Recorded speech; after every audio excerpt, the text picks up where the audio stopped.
नमस्कार प्रिय दर्शकों, आज जो कथा मैं आपको सुनाने जा रहा हूं वह वास्तव में एक कथा है ही नहीं, एक संदेश है, एक कोड है।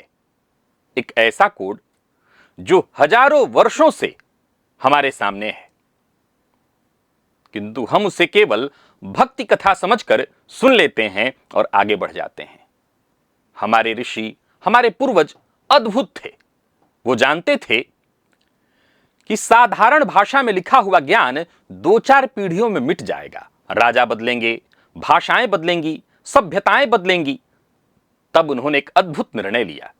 उन्होंने वैज्ञानिक सत्य को कथा के आवरण में बांध कर रख दिया। ऐसी कथा जो इतनी रोचक हो कि प्रत्येक पीढ़ी अपने बच्चे को सुनाए। ऐसी कथा जो भक्ति में पिरोई हुई हो, जिसे मिटाने का साहस कोई ना कर सके। और उस कथा के भीतर, बिल्कुल भीतर, उन्होंने वो कोड छुपा दिया जो आज भी जीवित है। और समुद्र मंथन एक ऐसी ही कथा है।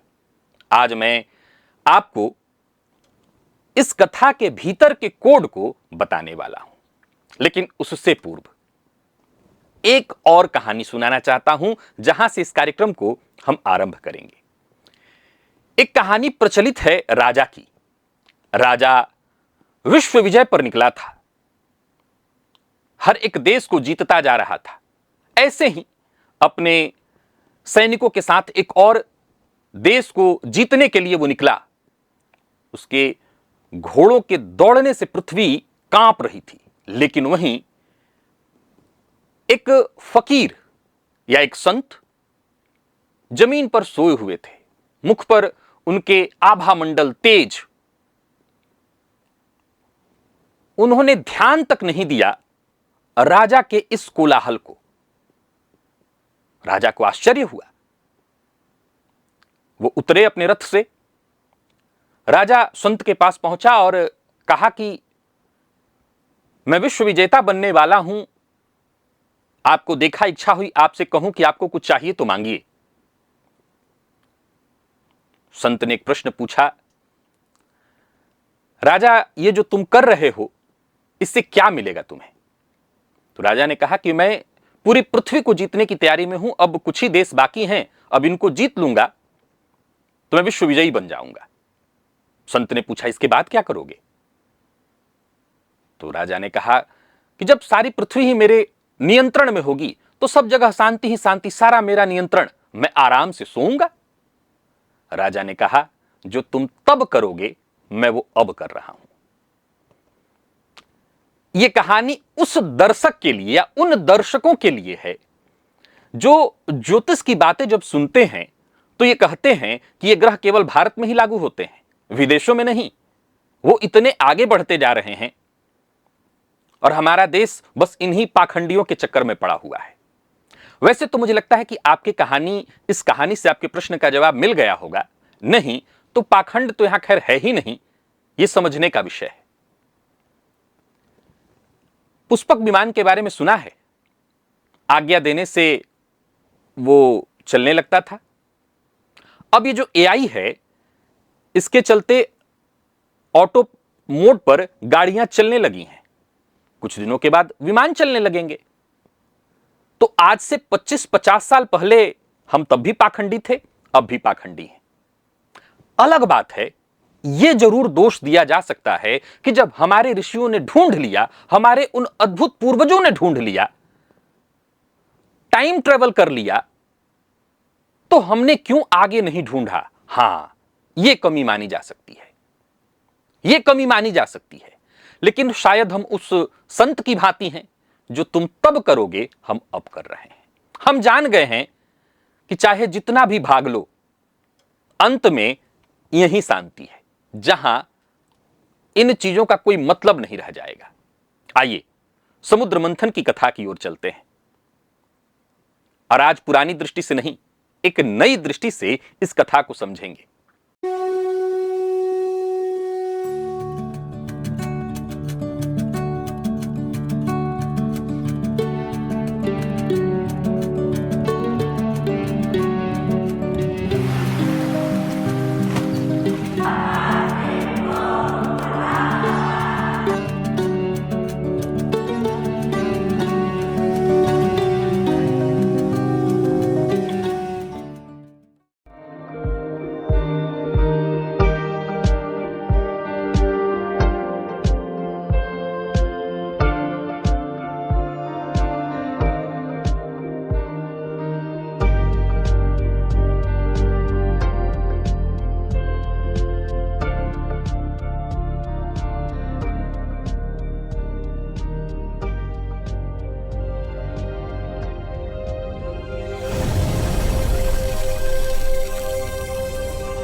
इस कथा के भीतर जो कोड है वो समझेंगे तो आइए चलते हैं पुनः एक बार क्षीर सागर के तट पर, दर्शक बनकर नहीं, कोड को समझने वाला बनकर। प्रिय दर्शकों, 5 मिनट में उस पुरानी कथा को दोहरा लेते हैं। देवता दुर्बल हो रहे थे दुर्वासा ऋषि के श्राप से। इंद्र की लक्ष्मी जा चुकी थी। विष्णु ने आदेश दिया, असुरों के साथ संधि करो, क्षीर सागर का मंथन करो, अमृत निकलेगा। मंदराचल पर्वत मथानी बने, बासुकी नाग रस्सी बने। विष्णु ने कूर्म रूप धारण करके पर्वत को पीठ पर संभाला। मंथन प्रारंभ हुआ और एक के बाद एक रत्न प्रकट होने लगे। पहले हालाहल, फिर कामधेनु, फिर उच्चैश्रवा घोड़ा, ऐरावत हाथी, कौस्तुभ मणि, कल्प वृक्ष, अप्सराएं, चंद्रमा, धनवंतरी, लक्ष्मी, वारुणी, पारिजात, शंख, धनुष और अंत में अमृत कलश। अमृत आते ही दैत्यों ने छीनने का प्रयास किया। विष्णु ने मोहिनी रूप धरा। स्वरभानु नामक दैत्य ने छल से अमृत पान कर लिया। सूर्य चंद्रमा ने पहचान लिया। भगवान विष्णु ने सुदर्शन चक्र से उसका सिर काट दिया और राहु केतु भी यहां पर अमर हो गए, यानी वो दैत्य भी, राक्षस भी अमर हो गया। यह कथा हम हजारों वर्षों से सुनते आ रहे हैं। अब जरा इस कथा के गहन कोड की तरफ चलते हैं, उस कोड की तरफ। हालाहल विष, असली अर्थ पुराणों ने आपको समुद्र में दिखाया। पहले यह दिखाया कि समुद्र से सबसे पहले एक घातक काला विष निकला। उसका धुआं, उसका वेग इतना तीव्र था कि देव दैत्य सब उससे भागने लगे। तब शिव जी ने उसे पीकर कंठ में रोक लिया और तभी से वे नीलकंठ कहलाए। हमने इसे चमत्कार समझा, शिव जी की महिमा समझी और आगे बढ़ गए। किंतु ऋषियों ने इस दृश्य में जो कोड छुपाया था वो यह है। क्या? प्रिय दर्शकों, पृथ्वी पर जीवन से पहले पूर्व में जो वायुमंडल था वो वास्तव में बहुत विषैला था। आधुनिक भूविज्ञान इसे प्रारंभिक विषाक्त वायुमंडल कहता है, जिसमें मीथेन, अमोनिया, हाइड्रोजन इत्यादि जैसे कार्बन मोनोऑक्साइड जैसे गैस थे। यदि कोई भी जीव उस वायु में सांस लेता तो तुरंत मर जाता। फिर पृथ्वी ठंडी हुई, धीरे धीरे ये बहुत समय के साथ होता चला गया। ज्वालामुखी फूटे, जल वाष्प बना, धीरे धीरे संघनित होकर समुद्र बना और उसी समुद्र ने उन विषैली गैसों को अपने भीतर समेट लिया। पुराण कहता है समुद्र से निकला, विज्ञान कहता है समुद्र ने विष को रोका। फिर वायुमंडल शुद्ध हुआ। एक प्रक्रिया, दो भाषाएं। और शिव जी अर्थात वह शक्ति जो धारण करती है, वह जो अवशोषित कर लेती है, प्रकृति की वो क्षमता कि विष को भी अपने अंदर समाहित करके जीवन आगे बढ़ा दे। ऋषियों ने इसी क्षमता को नीलकंठ का रूप दिया। ये अपने आप में पूरा यहां वाला, ये वाला जो चैप्टर है, ये शिव जी वाला, ये पूरा एक अलग विषय है, एक अलग कहानी है। इसे बस इतना ही समझ ले, क्योंकि शिव अपने आप में एक अद्भुत कहानी है, एक अद्भुत कोड। अब इस कोड को हम और आगे बढ़ाते हैं और जरा ज्योतिषीय रहस्य से जोड़ते हैं। आपकी कुंडली में जब शनि की दशा आती है, जब आपको 7.5 चलती है, तो वास्तव में आपके जीवन का हालाहल काल होता है। तीव्र, कटु, असह्य शिक्षा यह कि उस समय भागिए मत, जैसे देवदानव भागने लगे थे। उस समय शिव वृत्ति धारण कीजिए, अर्थात उस समय विष को अवशोषित करने की अगर क्षमता आपने विकसित कर ली, क्योंकि जो जातक हालाहल काल में धैर्य से उसे पार कर लेता है, उसी के सामने आगे चलकर के अमृत प्रकट होता है। तो ये पहला पाठ, यही कोड ऋषि हमारे लिए, ज्योतिषियों के लिए छोड़ गए थे। कोड 2, कूर्म अवतार। मंदराचल पर्वत समुद्र में डूबने लगा। तब भगवान विष्णु ने कूर्म अर्थात कछुए का रूप धारण किया और पर्वत को अपनी पीठ पर संभाल लिया। बीच बीच में और भी चीजें हैं, मैं छोड़कर मूल पॉइंट आपको समझा रहा हूं, क्योंकि अगर एक एक 14 रत्नों को समझाया जाने लगे एक बहुत लंबी कहानी बन जाएगी। मूल चीज को समझिए। हमने इसे एक चमत्कारी दृश्य समझा, भगवान का अवतार समझा। ऋषियों ने इस दृश्य में भी एक कोड छुपा दिया। ब्रह्मांड में किसी भी गति के लिए एक स्थिर आधार चाहिए। पृथ्वी सूर्य की चारों ओर परिक्रमा कर रही, घूम रही है, किंतु इस घूर्णन के लिए सूर्य का गुरुत्वाकर्षण एक अदृश्य आधार बना हुआ है। यदि वह आधार न हो तो पृथ्वी अंतरिक्ष में कहीं खो जाएगी, बिखर जाएगी। मंदराचल पर्वत है क्या? वह मंथन यंत्र क्या था? उसकी गति के लिए एक स्थिर आधार चाहिए था, कोई ऐसा आधार जो उस पर्वत को भी डूबने से रोके। वह आधार कूर्म आधार था, पृथ्वी को धारण करने वाला आधार। आधुनिक विज्ञान की भाषा में वही जिसे हम गुरुत्वाकर्षण कहते हैं, गुरुत्वाकर्षण का आधार, वह स्थिर शक्ति जिस पर समस्त गति टिकी हुई है। और इसी को अगर ज्योतिषीय दृष्टिकोण से देखें तो आपकी कुंडली में भी एक कूर्म होता है, वह है आपका लग्न। समस्त ग्रह दशाओं के अनुसार अगर देखें तो सब कुछ बदलता रहता है, फलित बदलते रहते हैं, गोचर इत्यादि, लेकिन अगर लग्न मजबूत हो, लग्न बलवान हो, तो आपके जीवन का भार वो संभाल लेता है। इसीलिए ज्योतिषी बार बार कहते हैं कि जन्म कुंडली में लाख बड़े बड़े योग लगे हों, परंतु कुंडली का लग्न कमजोर हो, यानी आधार कमजोर हो, तो फिर योग काम नहीं करेंगे। यही है वो कूर्म चक्र। लग्न बल का जो बल है वही सर्वाधिक बल है। लग्न बलवान तो मंथन कितना भी तीव्र हो आप डूबेंगे नहीं। यदि लग्न दुर्बल तो साधारण मंथन में भी आप टूट जाएंगे। ऋषियों ने कूर्म की कथा से आपको यही सिखाया कि अपने भीतर स्थैर्य ढूंढो, वही तुम्हें बचाएगा। आगे मंथन में 14 रत्न जो क्रम से प्रकट हुए, पहले तो ये तैयारी थी, अब जो उसमें से प्रकट हुए उनको जरा समझिए। ये तो तैयारी थी मथानी और ये, अब आगे, हालांकि वासुकी नाग इत्यादि का मैंने जिक्र नहीं किया, वो भी अपने आप में सब कुछ पर्याप्त है, वो भी मैं आगे आपको कुछ हद तक समझा दूंगा। अब जरा 14 रत्नों के बारे में समझिए, उसमें से क्या क्या क्रम से प्रकट हुए। पहले विष, फिर पशु, फिर वनस्पतियां, फिर अप्सराएं, फिर लक्ष्मी, फिर चंद्र और अंत में अमृत। एक रोचक सूची लगती है, पुराण एक स्मरणीय कथा बना देता है इसको, किंतु ऋषियों ने इसके अंदर भी एक कोड छुपाया हुआ था। यह क्रम पृथ्वी पर जीवन के विकास का क्रम है, मानव सभ्यता के विकास का क्रम है। दोनों को आप एक साथ जोड़ करके देख सकते हैं। मैं दोनों आपको समझाता हूं। सबसे पहले जैसा मैंने बताया, विष आया, प्रारंभिक विषाक्तता वायुमंडल में आई। कामधेनु अर्थात मानव जीवन जहां से शुरू हुआ तो क्या हुआ, सबसे पहले तो कृषि योग्य पशु, स्तनधारी जीव, इनका प्रकट होना।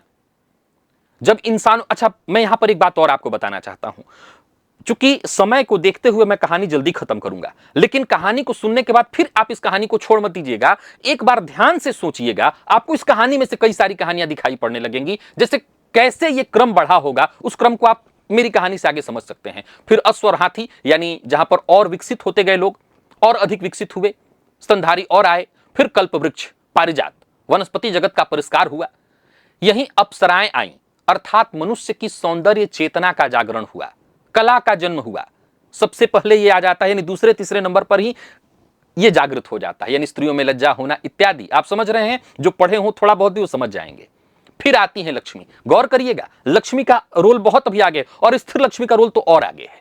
अर्थात समाज की जो है अर्थव्यवस्था, सभ्यता का प्रादुर्भाव। और जैसे ही सभ्यता का प्रादुर्भाव होता है, वारुणी आ जाती है।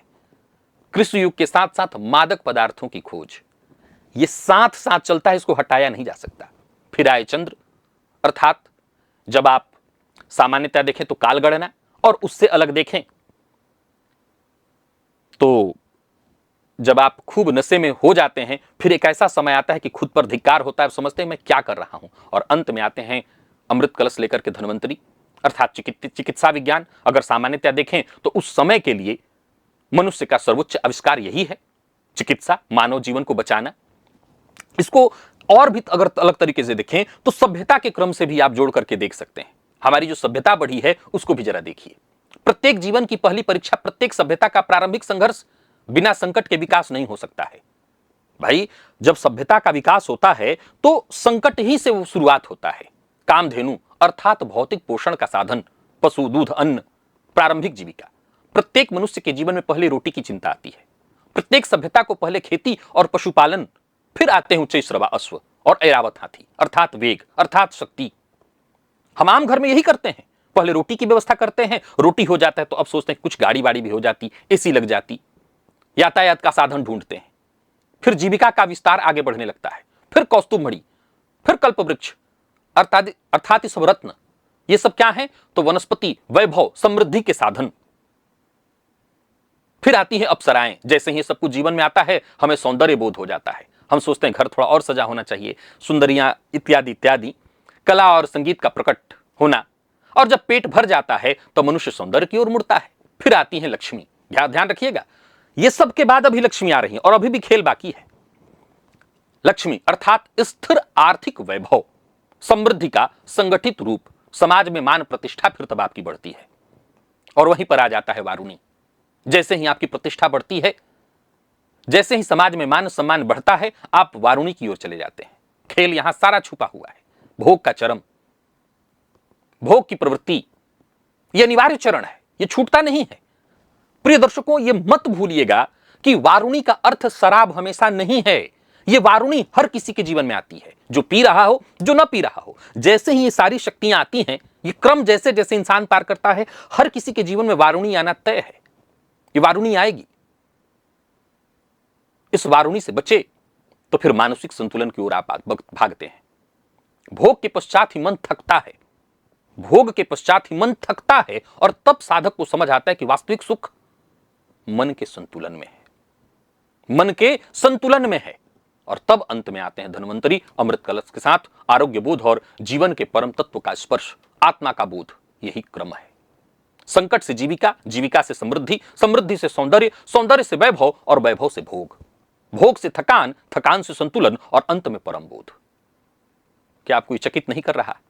यही वह क्रम है जैसे आधुनिक विज्ञान जीव विकास कहता है। डार्विन ने इसे 19वीं शताब्दी में खोजा, जिसे हमारे ऋषियों ने हजारों वर्ष पूर्व कथा में, 19वीं सदी से पहले तो ये कथा थी ना, तो ये उन लोगों को समझना होगा, हमें बहुत पहले से प्राप्त है।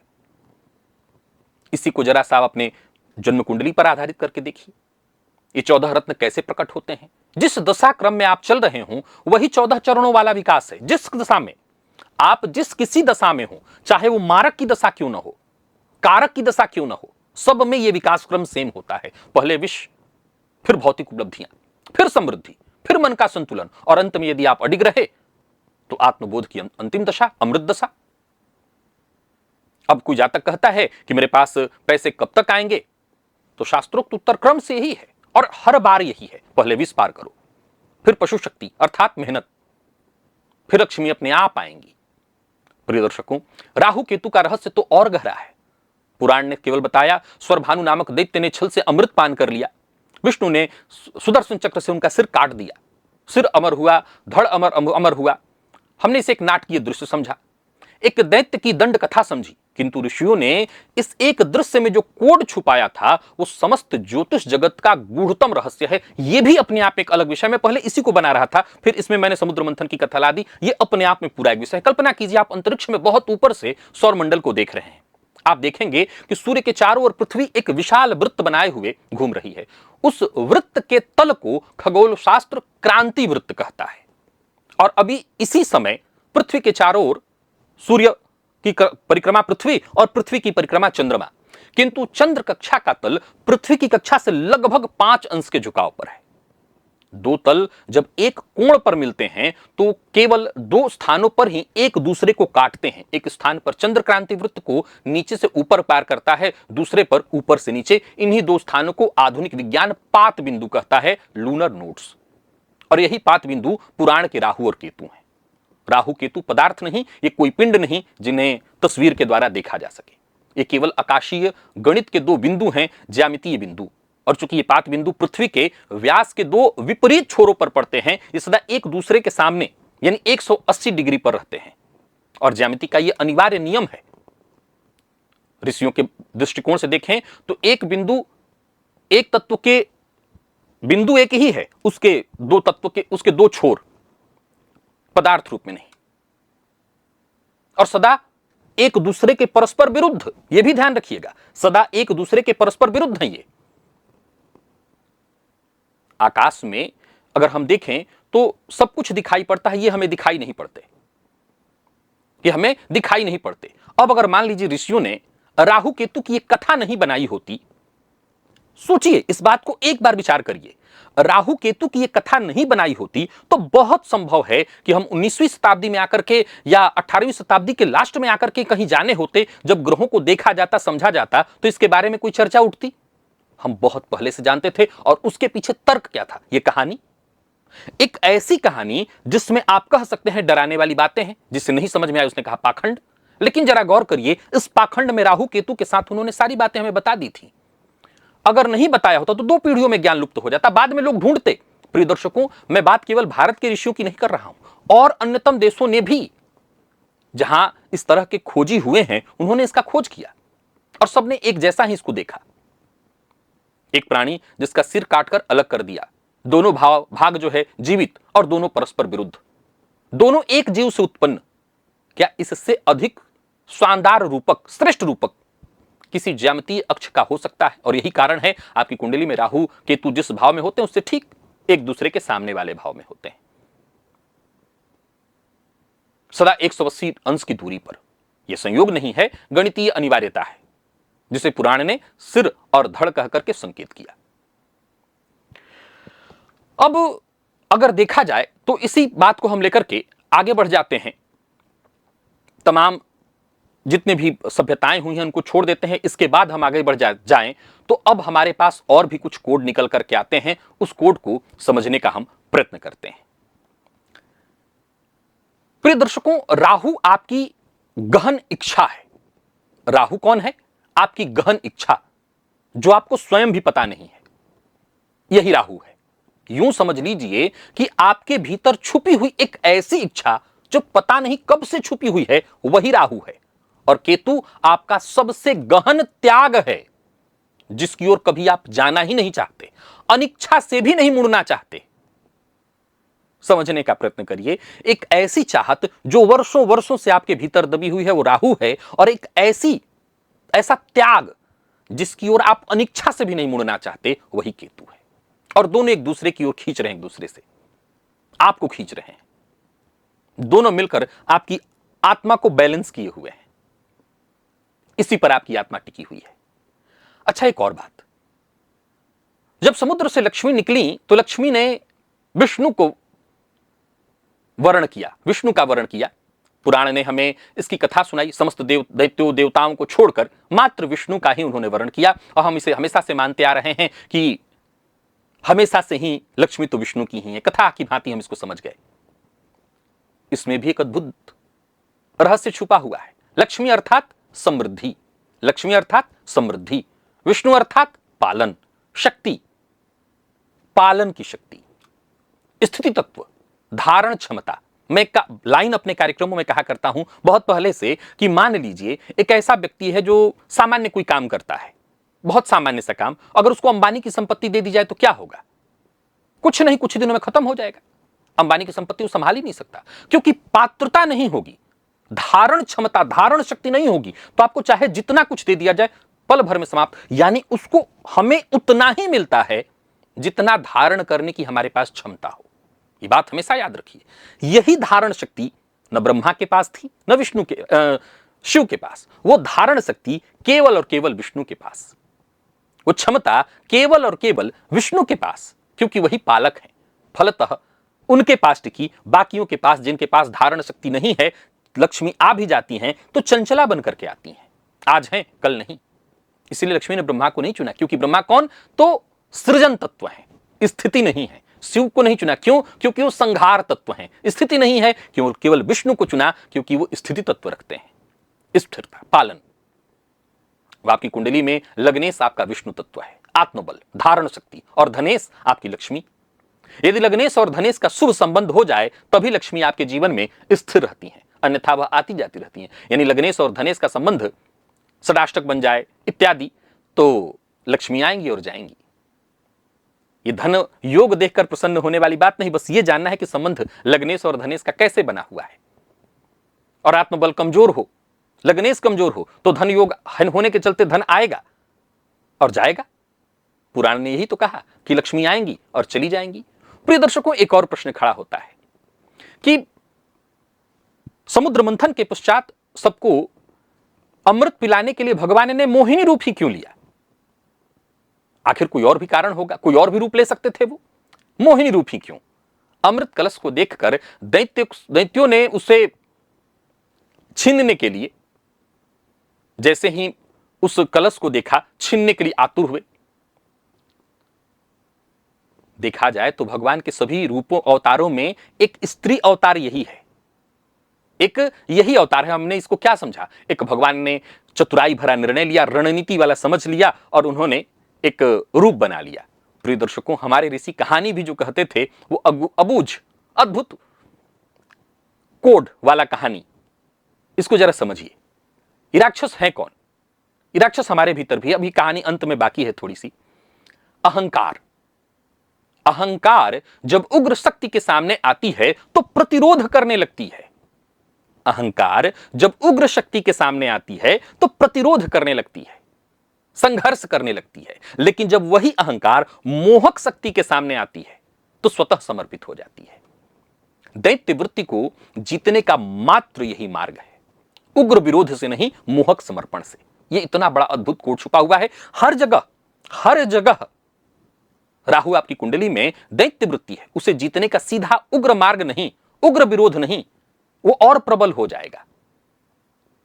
राहु को सर्वाधिक बल कहां मिलता है? उच्च राशि वृषभ, तुला, वृषभ में और तुला में, अर्थात मोह की राशियों में, क्योंकि राहु वृत्ति केवल मोह से नियंत्रित हो सकती है। इसीलिए जब आप अपनी कुंडली में राहु की दशा में हो तो उग्र साधना कराई जाती है जिनके पास क्षमता अधिक हो, अन्यथा इस दौरान उग्र साधना नहीं करनी चाहिए।